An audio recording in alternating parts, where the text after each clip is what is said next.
Hola a todos, Shavua Tov. Estoy muy emocionado de poder hacer ese video de acá, en el lugar más bello y más santo del mundo entero. 10 porciones de belleza Dios mandó al mundo.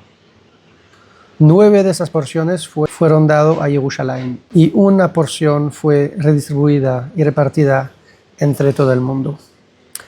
Siendo acá, ciertamente puedo decir que lo entiendo. Es el lugar más bello en todo aspecto del mundo. No podemos no decir nada sobre Eretz Israel, aunque no está quizás directamente relacionado al Shiur. Pero somos en la Parashat Vayakhel, literalmente significa una reunión de los judíos. Y no hay mejor lugar en el mundo en el cual se puede ver, sentir una expresión natural de Vayakhel. Algo muy especial sobre Eretz Israel es que cuando estamos acá, la Torah y las mitzvot no son algo religioso, es una forma de vida, es el país, es la manera que vivimos acá. Conceptos de la Torah se convierten acá en conceptos de vida. Entonces, un flash que tuve en el aeropuerto cuando llegué hace un par de horas es que el aeropuerto era un poquito vacío al principio cuando lleguemos y había como un corredor exclusivo a nuestro avión. Pero poco a poco el corredor llegó a un patio así más grande en el cual había muchos otros corredores que llegaron ahí también. Entonces, llegando ahí vemos un corredor de un otro avión que llega de otro lado del mundo, uno de Argentina, y uno de Nueva York, y uno de Europa. Y el flash que tuve era, wow, eso es Vayakhel et Bnei Israel. Es un lugar que reúne los judíos del mundo entero en un lugar en el cual cada uno se siente en casa.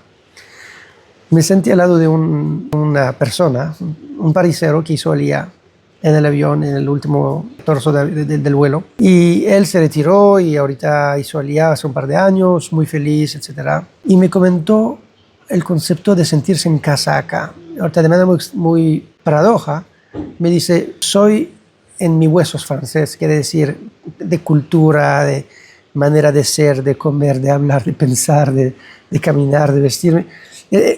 Es toda una manera de ser y aún así, después de haber vivido toda su vida en Francia, pero acá se siente en casa. Y lo dije que es interesante porque me recuerdo perdidamente que a los 17 años, por la primera vez, vine en Israel solo para ir a la yeshiva. Entonces era mi primer viaje solo en Israel y me recuerdo ese sentimiento que es inexplicable. Llegué a Israel antes de los 17 años 3 veces, pero con familia, por una boda, o otra vez por vacación cuando tuvimos 6, 7 años, otra vez como bebé. No suficiente para desarrollar una experiencia personal así en esa relación íntima con la tierra. Pero lo que me recuerdo muy bien, de manera clara, sí, es que cuando llegué al aeropuerto y salí del aeropuerto viejo, del aeropuerto viejo en esa época, no sé cómo explicarlo, pero era un sentimiento muy profundo, pero clarísimo, que acá me siento en casa. Y es absolutamente inexplicable eso, porque, no sé, nací en París, crecí toda mi vida en París. Nunca fui a vivir en ningún otro lado de mi vida a esa época. Era el único lugar que conocía. La calle en la cual jugué y iba para correr, y bicicleta, y fútbol, y rollerblade, y skateboard, y todo, te tira la bola. Era en la calle de París, no conocía una otra, eso era mi casa. Y aún así, llegando por primera vez solito en esa tierra, me recuerdo era muy temprano en la mañana, era todavía muy oscuro, me sentí como un sentimiento de ser en casa que nunca experimenté en ningún otro lado. Sentí que yo era raro, porque es ilógico, pero hablé con una persona de Panamá que tuvo un viaje familiar a Israel hace poco, regresó hace un mes por ahí, y luego lo dije, no, ¿cómo era? Y me dijo, ahí me senté en casa. Y de vuelta, es un judío que tiene por los 60 y pico. Nunca vivió en Israel. No creo que hable hebreo. Creció en Latinoamérica, vivió toda su vida en Latinoamérica. Debería sentirse en casa en Latinoamérica. Y me comentó igual. Yo lo dije en ese momento, tengo un flashback de mis 17 años. Y ahorita un otro que se retiró, jubilado, y tiene ese mismo sentimiento. Hay algo en ese lugar, una fibra que está inscrita en el DNA de la alma judía de manera muy fuerte y ilógica. no se puede explicar como una persona, un joven que creció, nació y vivió toda su vida en un lugar, llega por primera vez a un lugar extranjero para él, con otro idioma, otra cultura, otro paisaje, o sea, todo diferente, y se siente, wow, acá estoy en casa. Hay un versículo que dice en el Teilim, Emet me'eretz titzmach, la verdad crecerá de la tierra. Creo que cuando entramos acá ya no es teoría, no es un estudio. La pertenencia a la tierra que un judío tiene con Eretz Israel, cuando uno está afuera, tiene que estudiarlo. Cuando uno viene acá, la tierra misma te lo indica, te lo comunica. Hoy sabemos, no sé, pensando de voz alta, científicamente hoy hay mucho estudio sobre la comunicación entre la tierra, a nivel energético, entre la tierra y el cuerpo. Hay todo un tren de earthing, de caminar descalzo sobre la tierra, etc. De estar en contacto con la tierra que te comunica energías, te reemplaza mucho magnetismo y qué sé yo. Creo que hay algo que la tierra acá nos comunica que es fuertísimo. Eso es el primer punto. Entonces, Parashat Vayakhel, sin ninguna duda, miércoles es el primer día que empezamos a prepararnos al Shabbat y cantamos el Luchul Neranenai en el Teilim del día. Pude experimentar, vivir, tener esa experiencia de un Vayakhel real. Eso es el primer punto que quería compartir sobre ese día maravilloso que tuve el mérito de vivir hoy. Hay un otro punto, quizás relacionado con eso, vamos en transición así. En Parashat Vayakhel vamos a repetir muchas cosas. Es realmente una parasha que va a indicar lo que los judíos hicieron en la construcción del Mishkan. En esa construcción del Mishkan hay muchos detalles y la parasha va a repetir todos los detalles que los judíos hicieron para construirlos, en cada parte, cada detalle, cada rincón. Pero todos esos detalles de cómo era hecho, diseñado, ya fue claramente escrito en la Torah, en la Parashat Terumah, y después la Parashat Tetzaveh, que se va a repetir también en la Parashat Pekudei. Y digo, ¿por qué esa repetición? Y obviamente en la primera serie de Parashat Terumah y Tetzaveh aparece ahí todos los detalles como Dios comunica a Moshe Rabbeinu de la manera que van a tener de construir el Mishkan. Y en Parashat Vayakhel y Pekudei va a ser lo que los judíos hicieron. Es como una comunicación, una enseñanza, un pensamiento, una ideología, algo que Moshe tuvo en su nevuá y Hashem le comunicó en su nevuá, lo que Am Israel tiene que hacer en el mundo, en su rol, y acá va a ser la implementación de la acción. De primer vista, sí, creo que hay siempre en el mundo un sismo entre los pensadores y la gente que actúan. Hay gente que son tajles, gente que hacen, rabino, dígame qué hacer, y ya, no voy a filosofiar, no. Y hay gente que le encantan entender y filosofiar y pensar, y usualmente no son las mismas personas. Y uno puede pensar, bueno, los pensadores son mucho más inteligentes. No necesariamente. Los otros tienen la inteligencia de la acción que los primeros lo tienen. Son diferentes formas de pensar, de pensamiento. Y la pregunta será, ¿cuál prevale? ¿Cuál es la más importante? Si hablamos de un proyecto, de un edificio, digo, ¿quién es más importante entonces? ¿El que piensa, tiene la visión del proyecto y después lo diseña y tiene todo súper clarito, cómo hacer el lobby, los pisos, elevadores, el ambiente, el tema, o el que ejecuta? Y en la jerarquía del trabajo damos más importante al pensador, al visionador. Y la Torah nos dice, en realidad no es así. Entre Moshe Rabbeinu, que es el profeta con la visión, y Betzalel, que es el artesano con la acción, realmente son dos parashiot dedicados, cada serie de dos a cada uno. Terumah Tetzaveh es la visión de Moshe con Dios, con Hashem, y Vayakhel Pekudei es la implementación de Betzalel con todo su equipo. Y acá la Torah nos da un paralelo, que es dos parashiot dedicados a la visión y dos a la acción. El acto, la implementación del plan, no baja de su importancia, no solamente al nivel relevante, por supuesto, sino que aún al nivel de la Torah, al nivel espiritual. La acción es importante en el mundo espiritual también.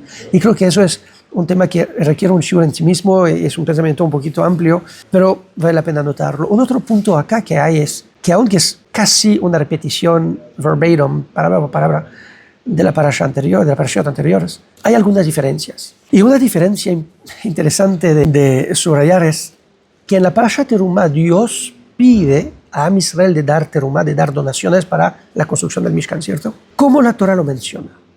El Pasuk dice en Parashat Terumah, Daber el Bene Israel, Dios hablando a Moshe Rabenu, habla al pueblo de Israel para que ellos toman mi donación. ¿De quién?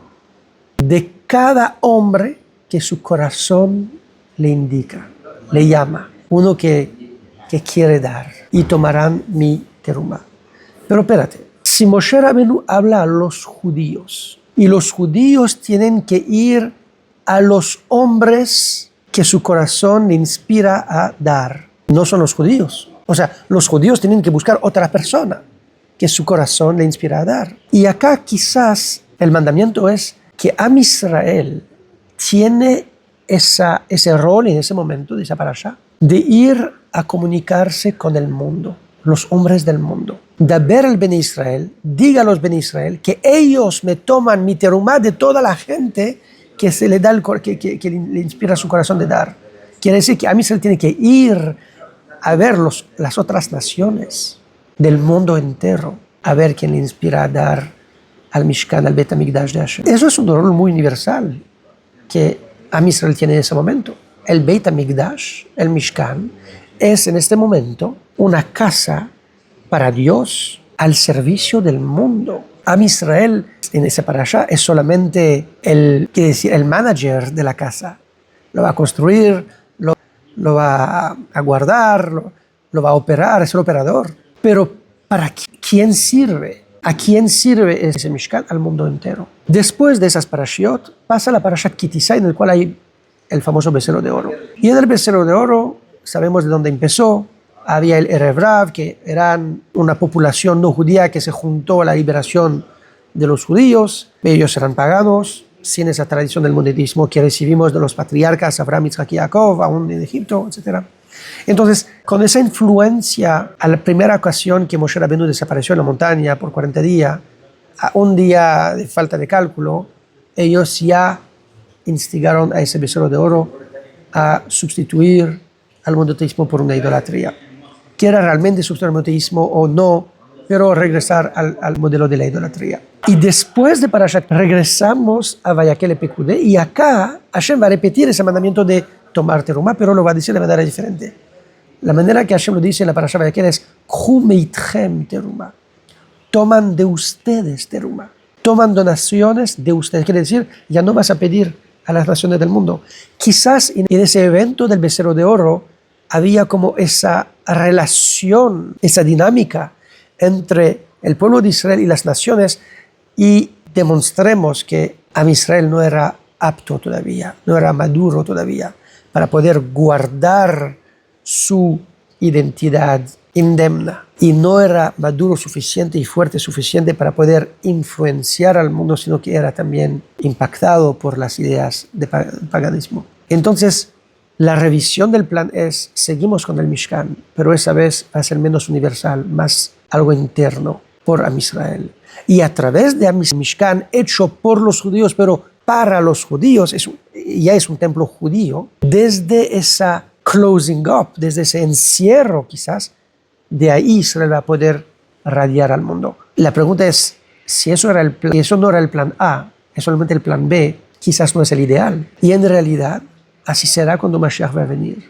El aspecto universal del pueblo judío va a ser mucho más grande en el momento de Mashiach, en el cual la relación entre Israel y las naciones del mundo va a ser mucho más fluyente, en el cual vamos a tener una capacidad y una madurez de poder integrar a todos adentro de esa obra, sin temer de caernos en lo que nos caímos en el pasado. Y un pensamiento que tuve por una conversación que tuve hace un par de semanas con un miembro de nuestra Keilah en Panamá, me comentaba era una conversación sobre la shlichut de los shluchim de Chabad en el mundo entero, y él, por ser un académico muy presente, digamos, en el mundo no judío, me dijo, me falta un poquito, ¿por qué no tenemos un shlichut también para los goim, más abierto al mundo exterior?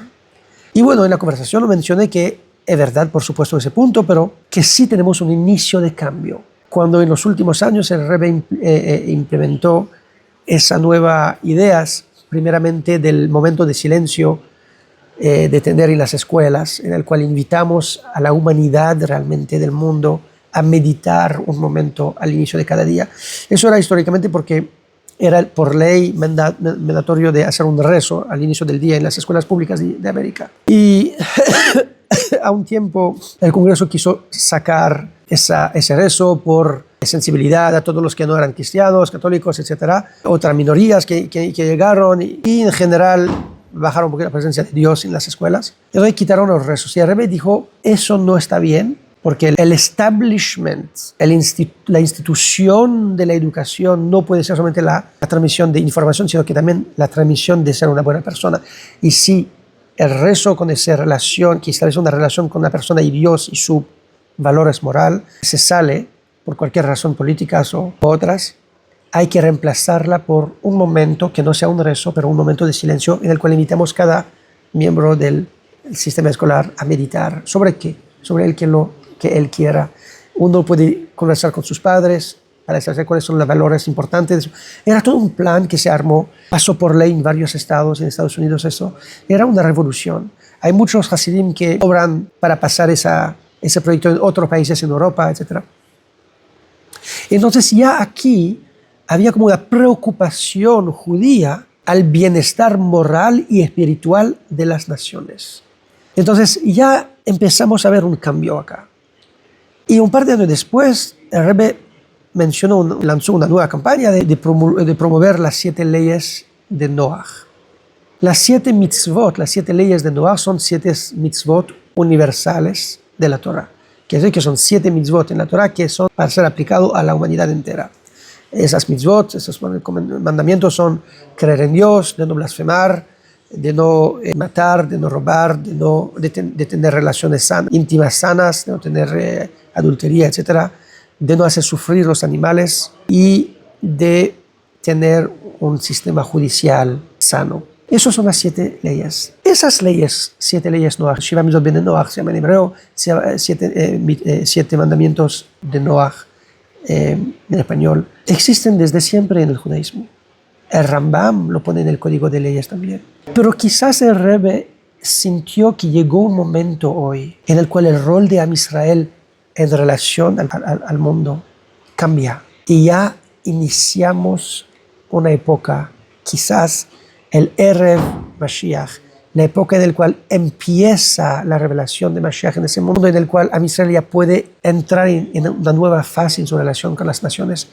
Eso es una transición que claramente vemos el inicio del cuento en nuestra parashiot de Terumá, cuando el plan inicial era de tener un Mishkan abierto a todas las naciones, hecho también con la contribución del mundo entero a ese episodio del Becerro de Oro. Entonces un close-in y una manera de hacerlo de forma mucho más interna, pero no es el ideal y ahorita regresemos por final del cuento a reparar todo ese cuento que hicimos y esa relación problemática que tuvimos iniciando con el Becerro de Oro. Entonces, sí, claramente no es el fin del cuento, claramente tenemos mucho más trabajo de hacer acá y mucho más progreso, pero algo inició y de manera fascinante, 20 años después, no, quizás 35 por ahí, 35, 40 años después, iniciando en 2005 por ahí, entre 2005 y 2010, no puedo nombrar el año exacto, pero en esa época una nueva figura muy importante del pueblo judío tomó ese narrativo e intentó de empujarlo también,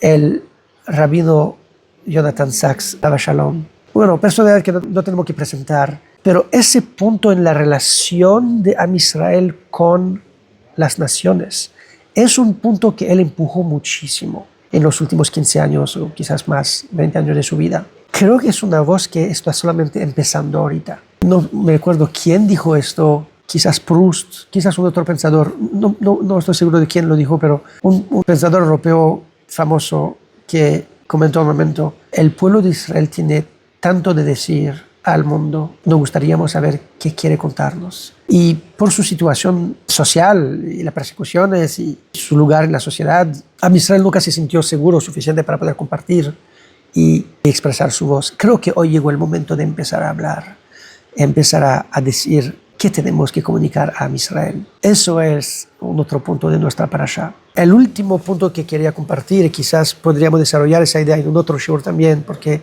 requiere más tiempo para desarrollar esa idea, pero hay una relación íntima que los Jajamim encuentran entre el Mishkan y Shabbat. Porque al inicio de nuestra parashá, la Torah va a repetir y recordar a Israel la prohibición de transgredir el Shabbat. En su justaposición a la construcción del Mishkan, los Jajamim entienden que realmente es transgredir el Shabbat. Construir el Mishkan será una transgresión del Shabbat. Entonces no se puede construir el Mishkan o hacer en Shabbat lo que se hacía, de hacer en Shabbat lo que se hacía en relación al Mishkan. Y de ahí los Jajamim entienden los 39 melajot. Hay mucho de decir sobre esto, pero un punto que podríamos resaltar será que el Mishkan, que es un templo, es una casa física, geográfica, en un lugar implementado. Cierto, la primera versión del Mishkan era nómada, era un templo plegable que se podía montar y desmontar, pero el Mishkan es la primera versión del Beit HaMikdash, que era una casa eterna. Es un lugar en el cual se para la santidad. ¿Qué es Shabbat? Es el mismo concepto, pero en el tiempo. Shabbat es un tiempo en el cual la obra del ser humano se para, la obra de Dios se para, y el conflicto entre la presencia de Hashem por sí mismo y la creación, el creador y la creación en su distinción por ser quien son, para de existir. Y es como una reunión entre el mundo y Dios, porque ya Dios no necesita obrar para crear el mundo. Como si queremos decir, el mundo está ya santo. Es una reunión de la creación con su creador. Y esa reunión, esa fusión de esos dos aspectos, la energía y la materia, la santidad y el mundo mundano, existe en el tiempo que es Shabbat y ahorita existe en el espacio. El Mishkan, entonces, no es solamente relacionado con Shabbat al nivel legal de las mitzvot que tenemos que hacer en el Mishkan y de las mitzvot que tenemos que hacer en Shabbat y la cosa que no podemos hacer en Shabbat. Es mucho más, es que en su alma, el Mishkan y el Shabbat son dos aspectos del mismo concepto. Es la reunión entre la creación y Dios en el espacio, en el Beit HaMikdash, y en el tiempo, en Shabbat. ¿Qué falta ahorita en esa reunión? Hay tres componentes, dice el Sefer Yetzirah, que forman cualquier creación. Olam, Shana, Nefesh. El espacio, el tiempo y la vida, la alma. La vida es el que llena el espacio y el tiempo es el judío, es el ser humano. Entonces, hay el Shabbat, hay el tiempo, hay el Mishkan, hay el espacio. Ahorita, ¿qué falta? El judío. Es una invitación al judío a entrar durante ese tiempo en ese espacio. Hoy la sinagoga sustituyen la presencia del Mishkan. Obviamente que no es una sustitución adecuada, pero es lo que tenemos. Esa visita a la sinagoga, esa visita en los textos, esa visita a los rezos en el momento de Shabbat es una sinergia entre el espacio, el tiempo y el humano. En esa trilogía, esos tres aspectos, la creación se reúne con su creador. Sin ninguna duda, en Jerusalén esa unión se siente, que merecemos ser todos reunidos acá con el Beit HaMikdash y poder celebrar todo a Israel un Shabbat en el Beit HaMikdash.